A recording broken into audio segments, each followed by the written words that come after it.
It's now time for Trivia Tracks with yours truly, Price Robertson. This edition of Trivia Tracks is brought to you by Washita Valley Respiratory Care, where you can breathe a little easier, and Beth Smith at Edward Jones.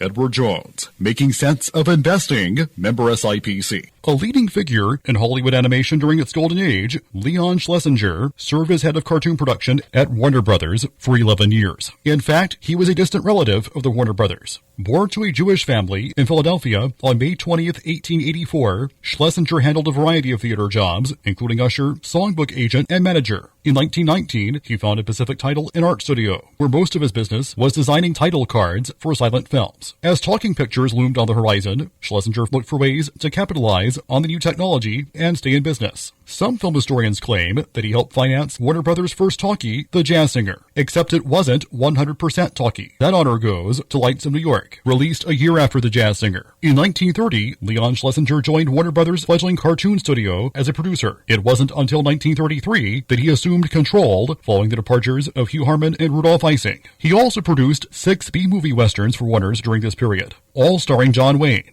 He wooed animators away from other studios, including Bob Clampett, who had previously worked with Harman and Ising, Robert McKempson, Tex Avery, Chuck Jones, and Friz Freleng. Schlesinger largely took a hands-off approach to the animation unit, allowing his directors freedom to create what they wished, providing that the resulting films were successful. In 1935, he sold Pacific Title to concentrate on his duties at Warner's. Although Schlesinger was a shrewd businessman with a keen eye for talent, he was also known for his hard-nosed business practices. For example, he boycotted the Academy Awards for what he claimed was preferential treatment for rival Walt Disney. He also farmed some of the Looney Tunes out to brother-in-law Ray Katz for tax breaks. Among other things, it was his lisp that would become a source of amusement, which inspired Daffy Duck's way of talking. He appeared as himself in the 1940 Looney Tunes short, You Ought to Be in Pictures, one that combined animation with live action. Schlesinger, along with other Warner cartoon staffers, appeared in caricature form in such cartoons as Hollywood Steps Out, Russian Rhapsody, and Nutty News. In 1944, Schlesinger decided to call it quits. His last cartoon for Warner's was 1944 Looney Tunes short, Buckaroo Bugs, the first starring appearance of Bugs Bunny in a Looney Tunes cartoon. Studio boss Jack L. Warner named Edward Selzer as the new head of Warner Brothers Cartoon Studio. Schlesinger, however, continued to market Bugs, Daffy Duck, Porky Pig, and other cartoon characters within the company, and had Warner's Theater Services Unit. An avid racehorse fan, he served as director of the Western Harness Racing Association. On Christmas Day 1949, Leon Schlesinger died of a viral infection at the age of 65,